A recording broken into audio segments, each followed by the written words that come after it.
అప్పుల బాధలు వెంటాడుతున్నాయా? అయితే 6 JVR వారి జాతిరత్నాలు ధరించండి. హాయ్, వెల్కమ్ టు మనం టీవీ. నేను మీ మనోజ్. సరిగ్గా ఏడాది క్రితం డిసెంబర్ 4, 2024న సంధ్యా థియేటర్ దగ్గర పుష్ప 2 సినిమా రిలీజ్ సందర్భంగా సంధ్యా థియేటర్ దగ్గర జరిగిన స్టాంపేడ్లో ఆ దుర్ఘటనలో ఒక తల్లి చనిపోయింది. శ్రీతేజ్ ఇప్పటికీ చావు బతుకుల మధ్య కొట్టుమిట్టాడుతున్నాడు. మరి 1 year అయిపోయింది. కనీసం ఆ పిల్లాడి కోసం ఏం చేశారు వీళ్ళు? పుష్ప టీం స్పందించింది. దాని తర్వాత కేసులు అయ్యాయి, కోర్టులు అయ్యాయి, అంతా బాగానే ఉంది. ఎవరిని వాళ్ళు సేవ్ చేసుకున్నారు, ఎవరు సేఫ్ గేమ్ వాళ్ళు ఆడారు. మరి ఆ చావు బతుకుల మధ్య ఉన్న పిల్లాడి పరిస్థితి ఏంటి? ఎవరు పట్టించుకోవాలి? 2 కోట్లు ఫిక్స్డ్ డిపాజిట్ చేసాం, ఓకే ఫైన్, ఇంకా వాళ్ళ ఫ్యామిలీకి ఎలాంటి ఇబ్బంది ఉండదు, ఆ పిల్లాడికి అసలే ఇబ్బంది ఉండదు అని చెప్పి ఎవరి కాళ్ళు చేతులు దులిపేసుకున్నారు. నాకు తెలిసి మొన్న రీసెంట్గా అనుకుంటా ఒక 2-3 months బ్యాక్ అల్లు అరవింద్ గారు వెళ్ళి చూపించారు హాస్పిటల్కి వెళ్ళి ఎలా ఉందని. అప్పుడు వాళ్ళ నాన్న, ఎవరైతే శ్రీతేజ్ వాళ్ళ నాన్న ఉన్నారో, ఆయన అడిగాడు, ఆవేదన వ్యక్తం చేశాడు. బాబు ట్రీట్మెంట్కి సరిగా డబ్బులు సరిపోవట్లేదు, అవేమో ఫిక్స్డ్ డిపాజిట్ చేశారు, పర్ మంత్ 2 lakhs అవుతున్నాయి అని చెప్పి ఆయన ఆవేదన వ్యక్తం చేశాడు. కనీసం ఎవరు పట్టించుకోలేదు. ఆ పిల్లాడి బాధ ఎవరు తీర్చాలి? కనీసం ఆ పిల్లాడు ఎవరిని గుర్తుపట్టలేని పరిస్థితి. ఆ సెన్స్ ఆర్గన్స్, చిన్నపిల్లల్లో పెద్దల్లో ఉండే సెన్స్ ఆర్గన్స్ కనీసం పనిచేయట్లేదు అబ్బాయికి. ఎవరిని గుర్తుపట్టలేని పరిస్థితి, కనీసం తనంత తానుగా తినలేని పరిస్థితి, 4 వేళ్ళు 5 వేళ్ళు లోపలికి వెళ్ళలేని పరిస్థితి. పక్కన ఒకళ్ళు కేర్ టేకర్గా ఉండి వాళ్ళ రిలేషన్స్ ఇంకెవరు, వాళ్ళ నాన్నో, కంప్లీట్గా వాళ్ళ నాన్న ఆ పిల్లాడి దగ్గర ఉంటే వాళ్ళ బతుకు ఎట్లా ముందుకు కదులుతుంది? అసలే రెక్కాడితే కానీ డొక్కాడని కుటుంబం వాళ్ళది. ఎంత ఇబ్బంది పడుతున్నారు ఎవరైనా ఆలోచిస్తున్నారా? ప్రభుత్వాలు పట్టించుకోవు, టీం యాజమాన్యం పట్టించుకోదు, మూవీ టీం వాళ్ళు పట్టించుకోరు, హీరోలు పట్టించుకోరు. కానీ మీ సినిమాలు మాత్రం 100 రోజులు ఆడాలి, మీ తర్వాత నెట్ఫ్లిక్స్లోనో ఓటీటీ ప్లాట్ఫామ్స్లో రావాలి. పొరపాటున ఐబొమ్మ రవి లాంటి వాళ్ళు ఎవరైనా వచ్చి దానికి ఇది చేస్తే, అసలు ఎట్లా మా సినిమాని ఎట్లా చేశారు, వాళ్ళు కనుక ఐబొమ్మలో పెట్టకపోతే మాకు ఇంకొక 100 కోట్లు వచ్చాయి, 1000 కోట్లు వచ్చాయి అని చెప్పి ప్రగల్భాలు పలకడం, ఇలాంటి రొటీన్ అయిపోతుంది తప్ప మీ వల్ల ఒక పిల్లాడు సంవత్సరం నుంచి నరకయాతన అనుభవిస్తున్నాడు. సరిగ్గా ఇవాళకి డిసెంబర్ 4 ఈ వీడియో చేస్తున్న టైంకి ఆయన ఏదైతే హాస్పిటలైజ్ అయ్యి సరిగ్గా 1 సంవత్సరం అవుతుంది. ఎంత నరకయాతన అనుభవిస్తున్నాడు ఆ పిల్లడు, ఎవరిని గుర్తుపట్టలేకుండా. కనీసం టాయిలెట్కి ఏదైతే కాలకృత్యాలు తీర్చుకోవడానికి కూడా ఇబ్బంది పడుతున్నాడు అబ్బాయి. 1 year నుంచి ఒక బెడ్ మీద ఉండమంటే ఎంత సవాల్, చావే బెటర్ అనిపిస్తుంది. అలాంటి బాబుకి బాగాలేదంటే తండ్రి ఆవేదన వ్యక్తం చేస్తుంటే కనీసం డబ్బులు లేవు, సరిపోవట్లేదు, నెలకి ఎట్ట లేదనుకున్నా సరే 1,50,000 నుంచి 2 లక్షల రూపాయలకి ఖర్చు అవుతున్నాయి ఓన్లీ మెయింటెనెన్స్కి, ఆ మెడిసిన్స్కి, ఆ ఇచ్చే ట్రీట్మెంట్కి. ఐసీయూ ఆ రూమ్ ఇంకా అదన్నీ ఆ మెయింటెనెన్స్ పక్కన పెట్టేద్దాం, ఓన్లీ ట్రీట్మెంట్కి అవుతుందంట 1,50,000 పైగా. మరి ఎవరు పట్టించుకోవాలి? వాళ్ళ నాన్నకు తెలిసిన వాళ్ళు ఎవరో ఫండ్ రైజర్లు వాళ్ళు చేశారు, క్రౌడ్ ఫండింగ్ చేశారు కొన్నాళ్ళు, ఓకే. క్రౌడ్ ఫండింగ్ పద్దాకా చేయరు కదా, ఆ తండ్రికి కూడా మనసు ఒప్పదు క్రౌడ్ ఫండింగ్ పద్దాకా చేయాలంటే. ఎవరు పట్టించుకుంటారా బాబుని? నిజంగా మీరు కామెంట్లు చేయాలి. ఇలాంటి వాటికి పెచ్చి వాటికి కామెంట్లు పెట్టడం కాదు, ఇలాంటి వాటికి మస్ట్గా మీ కామెంట్ చాలా అవసరం. అట్లీస్ట్ మీ కామెంట్ వల్ల ఏదన్నా మంచి కామెంట్ వాళ్ళు కనుక చూసుకోగలిగితే ఆ పిల్లాడి లైఫ్ సేవ్ అవుద్ది, కేవలం మీ వల్ల సేవ్ అవుద్ది. అసలు అర్థం కాని విషయం, ఆ రోజు జరిగింది, స్టాంపేడ్ జరిగింది, దాని తర్వాత ఎవరి కాళ్ళు డిస్పస్ అయిపోయారు, కోర్టులు కేసులు పన్నీ పక్కెళ్ళిపోయాయి. ఎవరు పట్టించుకుంటారండి ఆ పిల్లాడిని? తల్లి చనిపోయింది, తండ్రి ఏదో పని చేయాలి, ఆ పిల్లాడేమో ఐసీయూ బెడ్ మీద ఉన్నాడు.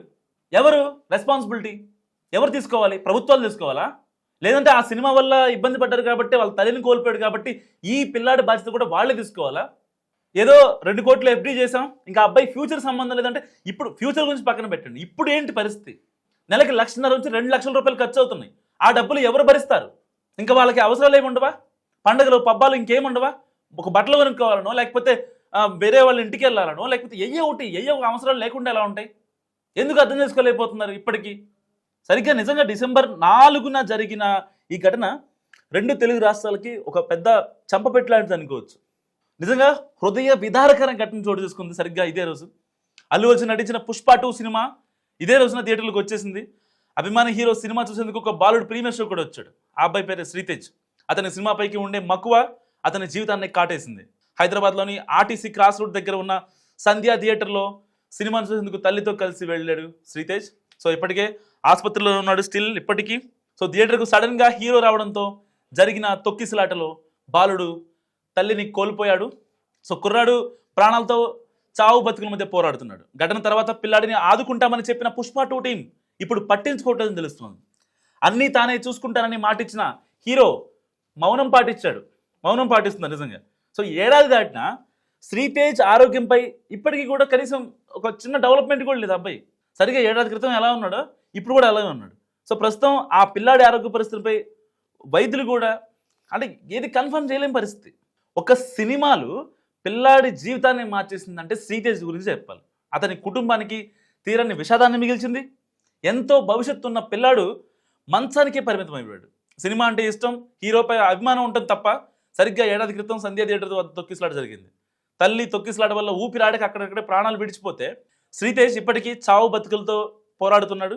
డిసెంబర్ 4న జరిగిన ఈ ఘటన నిజంగా తెలుగు రాష్ట్రాల ప్రజలను కన్నీళ్లు పెట్టించింది.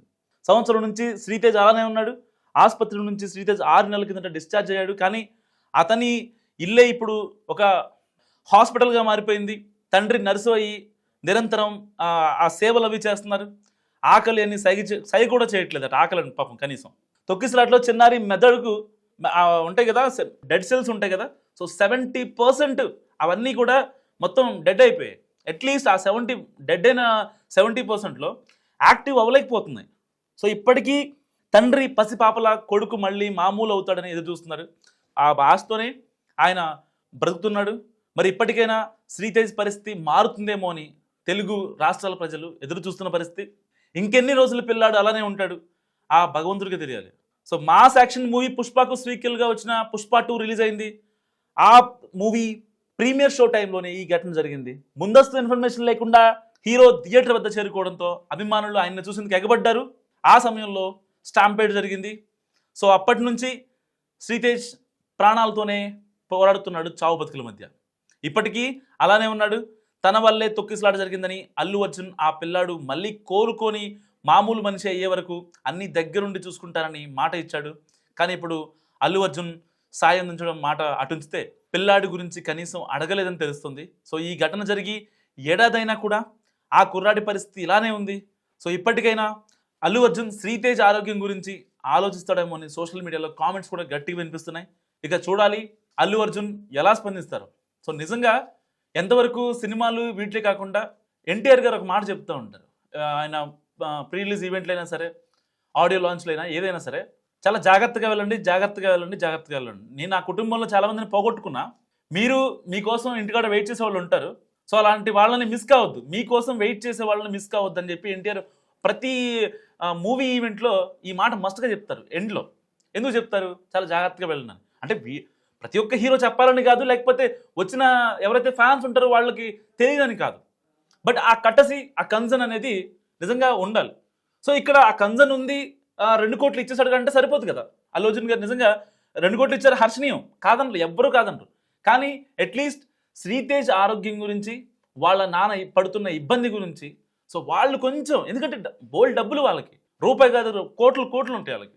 ఆ పిల్లాడిని మంచిగా చేయడం అనేది వాళ్ళకి పెద్ద టాస్క్ ఏం కాదు, చిన్న ఒక వెంట్రుక అంతా వాళ్ళకి. అలాంటి మంచి పని చేస్తే ఇంకా అంటే సమాజంలో ఎంత మంచి పేరు వస్తుంది, ఎందుకు ఆలోచించలేకపోతున్నారు? సో ఈ వీడియో గురించి మీరేమనుకుంటున్నారు? శ్రీతేజ్ ఆరోగ్యం బాగుపడాలంటే మీరు ఎలా చేస్తే బాగుంటుందో నాకు మస్ట్గా కామెంట్ చేయండి. చూస్తూనే ఉండండి మనం టీవీ.